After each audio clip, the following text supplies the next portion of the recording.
इथे फक्त दागिने नाही तर पिढ्यानपिढ्यांचा विश्वास मिळतो. परंपरेची झळाळी आणि विश्वासाची खात्री.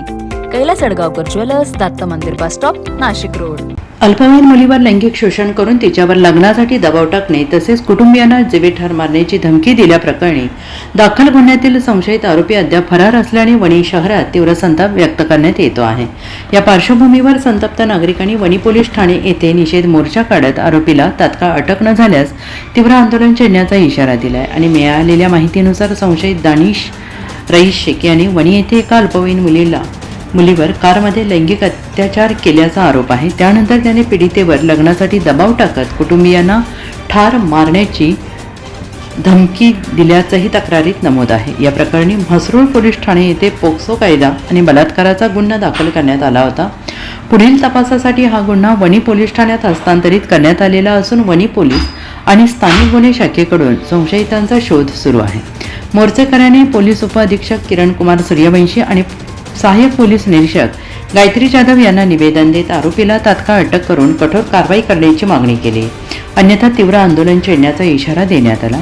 कायद्याचे जे रक्षक आहे त्यांना विनंती करतो की अशा प्रवृत्तीचे जे गुन्हेगार आहे त्यांना लवकरात लवकर पकडून आणा आणि त्यांच्यावर जेवढी शक्य आहे तेवढी जास्त कारवाई करा. आणि अशा प्रवृत्तींना परत ठेचूनच काढलं पाहिजे. त्याच्यात समाजाची बी जागरूकता पाहिजे आणि जे कायद्याचे रक्षक आहे त्यांनी पण त्या गोष्टीत लक्ष घालून लवकरात लवकर त्या गुन्हेगाराला पकडून त्याला जास्तीत जास्त शिक्षा मोठी झाली पाहिजे. त्याला कुठल्याही प्रकारचं लवकर जामीन व्हायला नाही पाहिजे. ही वणी गावाच्या तर्फे तुम्हाला विनंती करतो मी.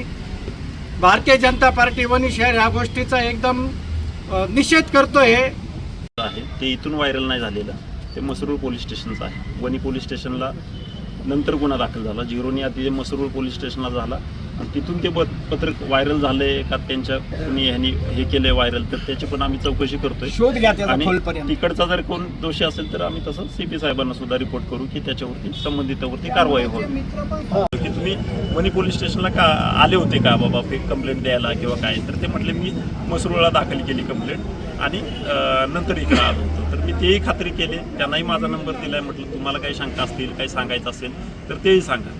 त्यामुळे शेवटी बघा प्रत्येकजण काय बोलतो, प्रत्येकाचा वेगळा अँगल असतो.